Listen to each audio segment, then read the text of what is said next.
Women may make up half the population, but to look at our history books, our museums and monuments, well, you'd never know it. The accomplishments of countless women throughout history have been overlooked and forgotten. With us now on why and new efforts to do something about it, we welcome, from our studio at Western University in London, Mona Halpern. She's an associate professor of history at Western. And here in our studio, Pamela Sugiman, professor and dean at the Faculty of Arts at Ryerson University. And we are delighted to welcome both of you to our program tonight. And I want to start by just reading something that was written a couple of years ago by a couple of obituary writers for the New York Times. Sheldon, let's bring this graphic up and we'll get started. Obituary writing is more about life than death. The last word, a testament to a human contribution. Yet who gets remembered and how inherently involves judgment. To look back at the obituary archives can, therefore, be a stark lesson in how society valued various achievements and achievers. Since 1851, the New York Times has published thousands of obituaries of heads of state, opera singers, the inventor of stovetop stuffing, and the namer of the slinky. The vast majority chronicled the lives of men, mostly white ones. Charlotte Bronte wrote Jane Eyre. Emily Warren Roebling oversaw construction of the Brooklyn Bridge when her husband fell ill. Madhubala transfixed Bollywood. Ida B. Wells campaigned against lynching. Yet all of their deaths went unremarked in our pages until now. We raised this issue in part because this past weekend, TVO aired a documentary called Be Natural, The Untold Story of Alice Guy Blaché, who is a very accomplished but much overlooked French cinema pioneer. So let's get started here. Mona, why don't you start us off? Why are so many women and their accomplishments throughout history, why have they been overlooked? Well, there's so many reasons, but the main reason is that history has been produced by men, about men, for a male audience, using a male sensibility. And in doing so, the history has not taken into account the female experience. It has determined what it has been historically worthwhile and what has been historically meaningful, and that has necessarily excluded women from the historical record. Pamela, is it enough to just lay this at the feet of sexism and say, that's the story?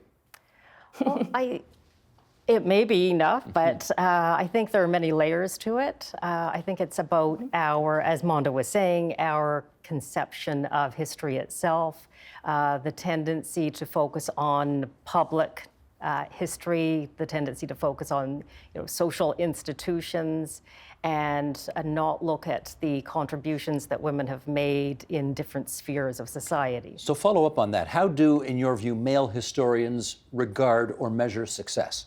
I think success by male historians has traditionally been measured by leadership in a very formal sense, and institutional leadership by firsts, the first to do something, by participation in battles and wars generally, and the holding of certain offices. And that's a big deal, and therefore gets covered a lot. Yes, and for sure, that kind of history is important. Okay, in which case, Mona, what did women have to do throughout history to get noticed by male historians? Well, what they had to do was to try and emulate men. So I always think of the example of Amelia Earhart, for example, who has received a lot of historical attention, mostly because she tried to do something that men did, and so she was deemed as great.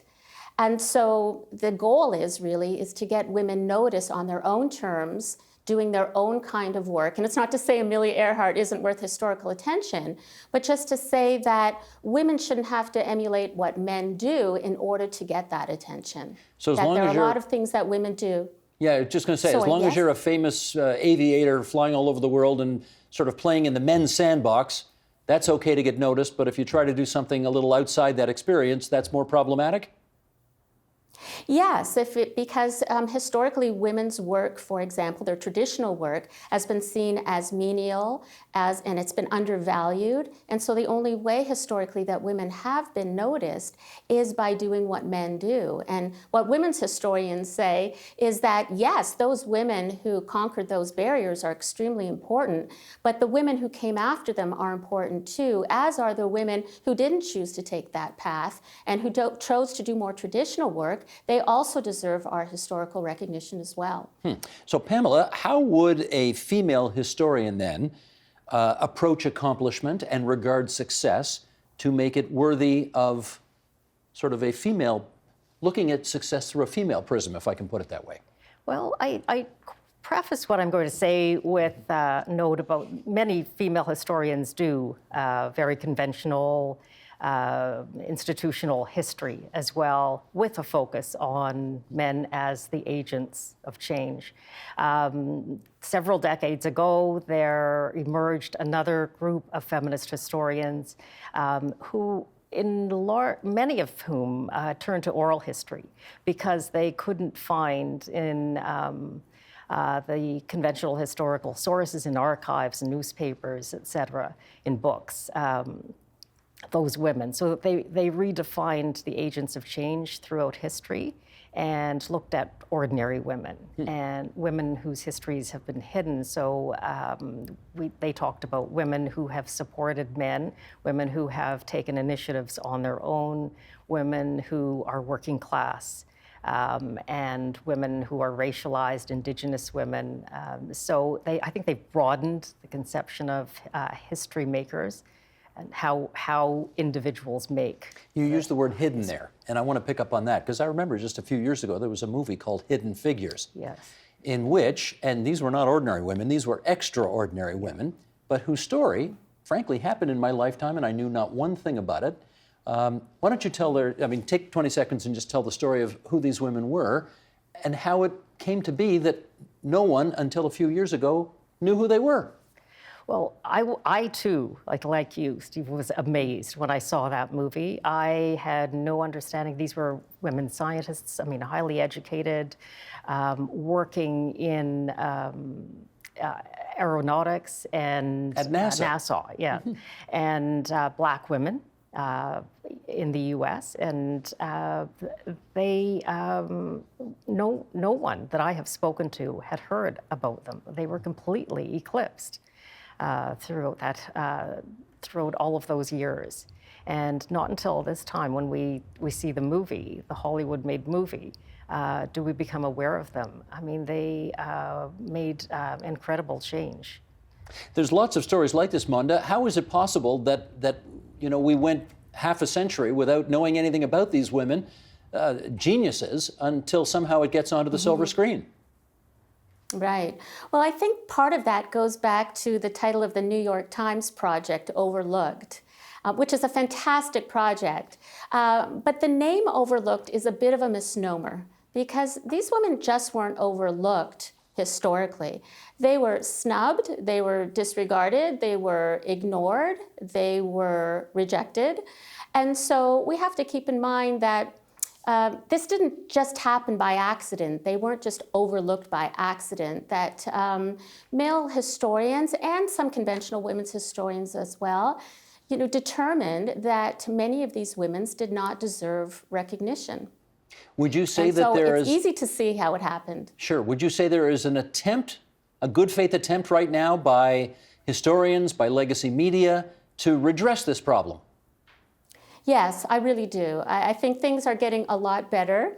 I think that documentaries and television shows, the History Channel, all of these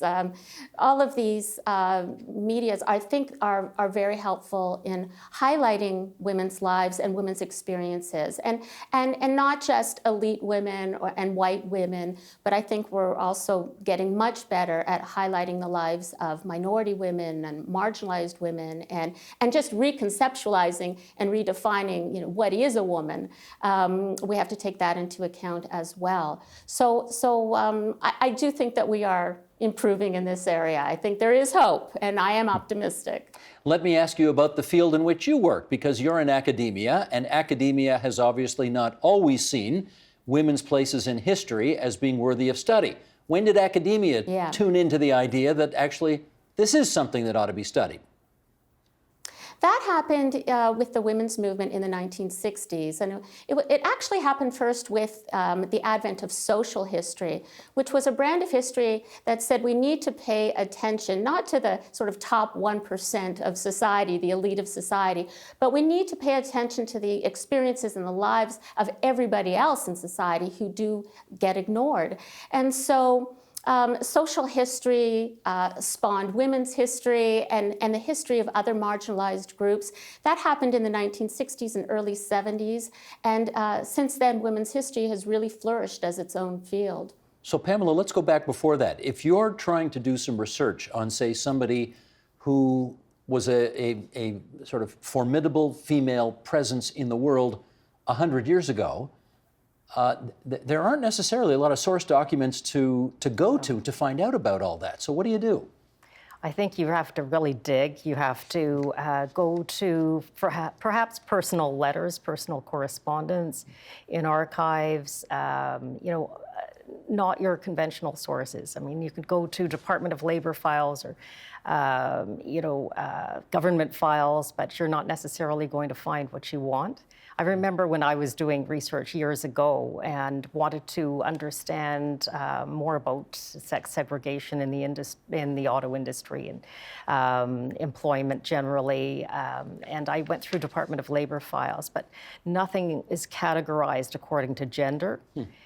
So I had to just pour through a lot of materials until I could find what I identified as the names of women. And I think oral history is where as I mentioned, a lot of us have gone to the sources. Say, children and grandchildren, would they be considered reputable sources for finding out about people of 100 or 125 years ago? I think they're extremely reputable sources. They are. There are a lot of, women may not have much of a presence in public history, that public narrative, but I think they definitely dominate personal histories and personal memories. And when you ask someone about the most important figure in their life, I was at a student event the other day, and we were talking after the event about who their heroines were. All of those students but one, in a group of about 8, said, "My mother." So I think mothers, grandmothers, aunts, sisters, are very dominant in personal histories. Let me read this quote. This is from the Financial Times journalist Harriet Fitch Little, who wrote, "But we should start thinking about how to ensure that, quote unquote, forgotten is a transitional state, a wrong to be righted, not a permanent category. Otherwise, a description that should logically be a self-defeating prophecy becomes yet another impermeable glass box for women to sit in, a sideshow to the main event of history."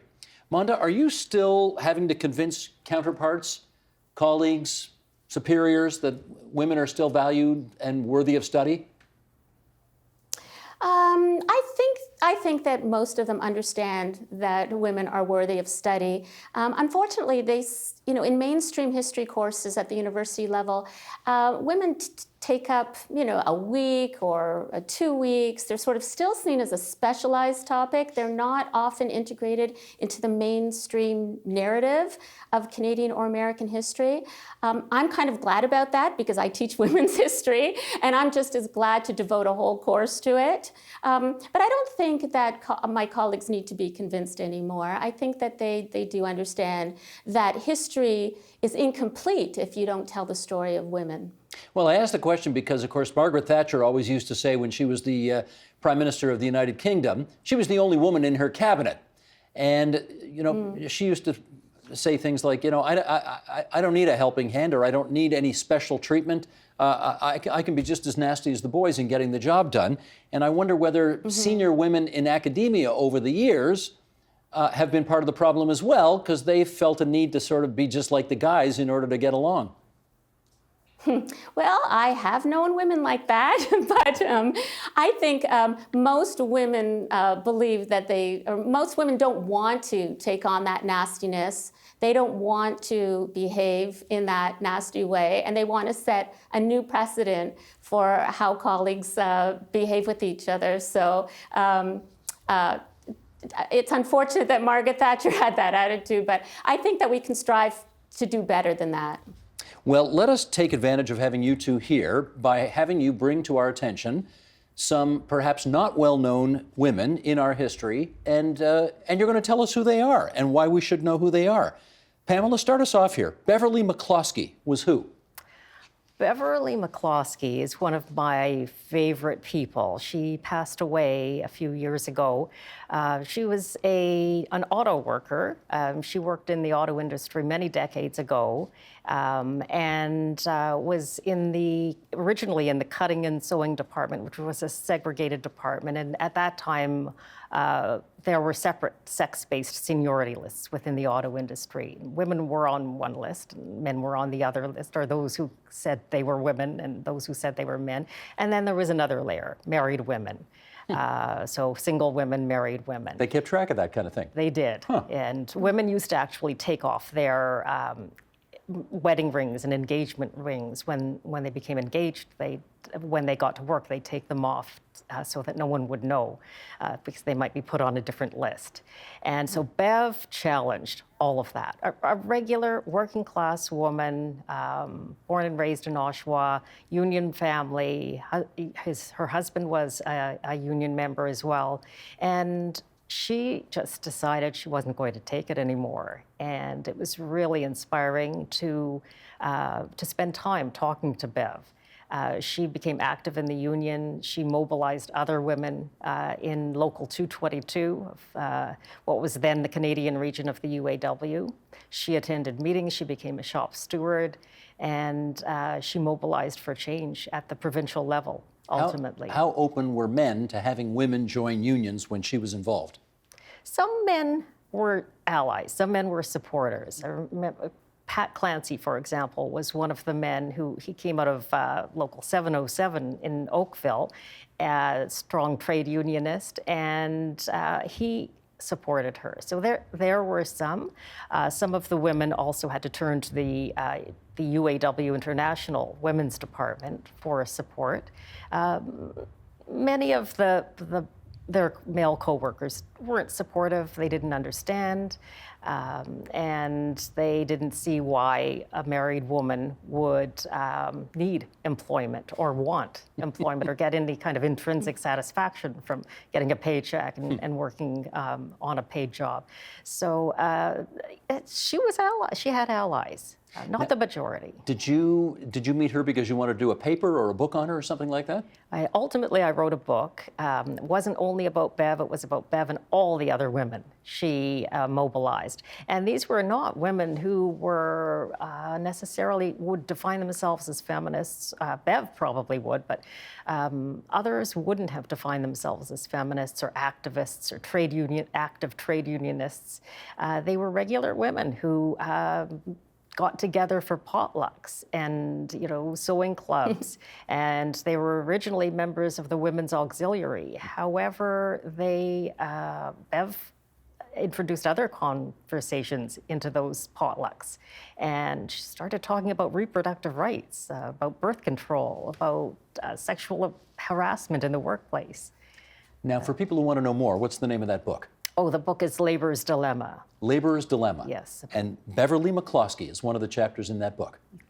Definitely. Let's remember that name, Beverly McCluskey. Good. Okay, Mona, over to you. I want to know more about Lillian Freeman. Who is she?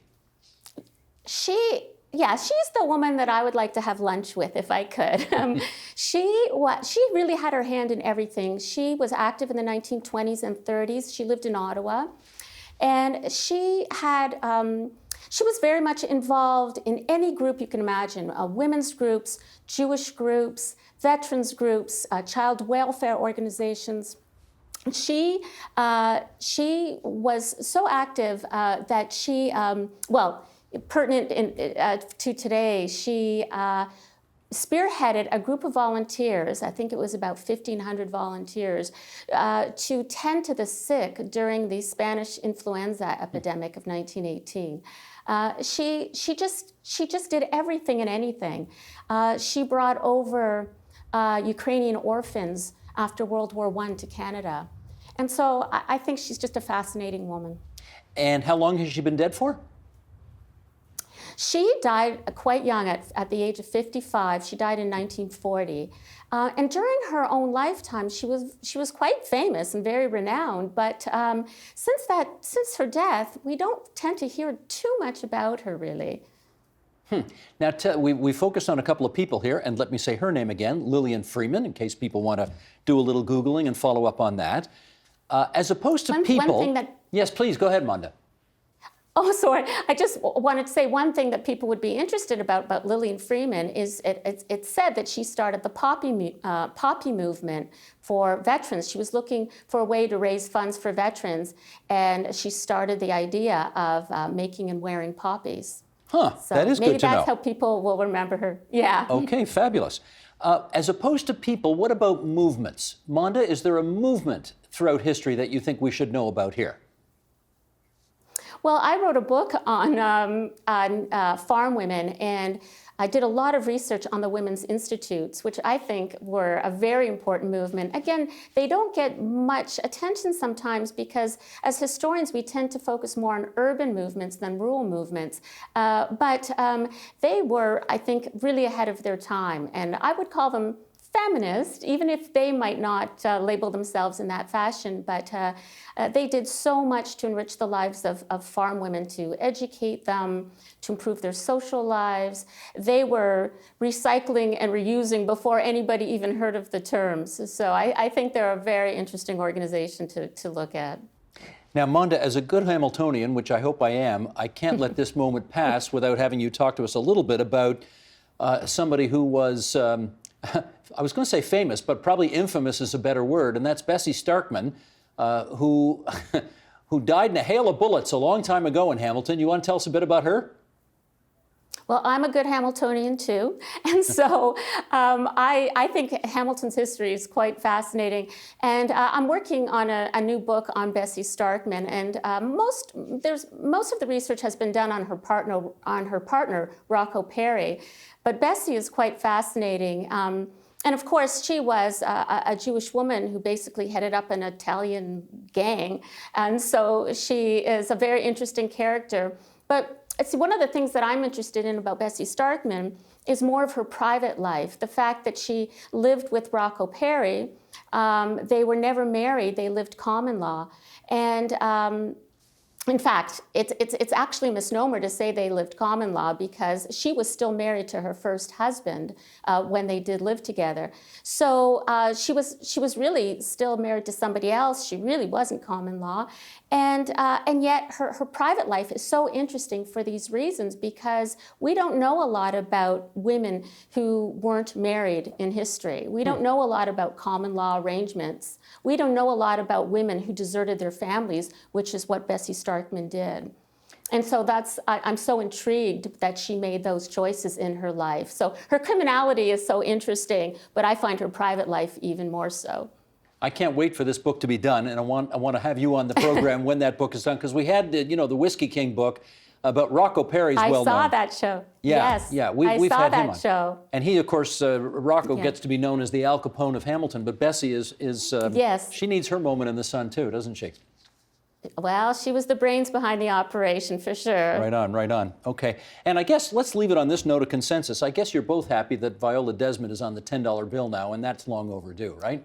Oh, certainly. Yes. It Yeah. is. Yeah, and again, for the nice thing about having important women on money is that people look at it every day, and it maybe prompts them to go do a little Googling and find out more about these important people. And I want to thank both of you for helping us with this a day after International Women's Day. Mona Halpern at Western University, Pamela Sugiman from Ryerson University. Great to have you both on TVO tonight. Thank you. Thank you. Thank you. The Agenda with Steve Paikin is brought to you by the Chartered Professional Accountants of Ontario. CPA Ontario is a regulator, an educator, a thought leader, and an advocate. We protect the public. We advance our profession. We guide our CPAs. We are CPA Ontario. And by viewers like you. Thank you.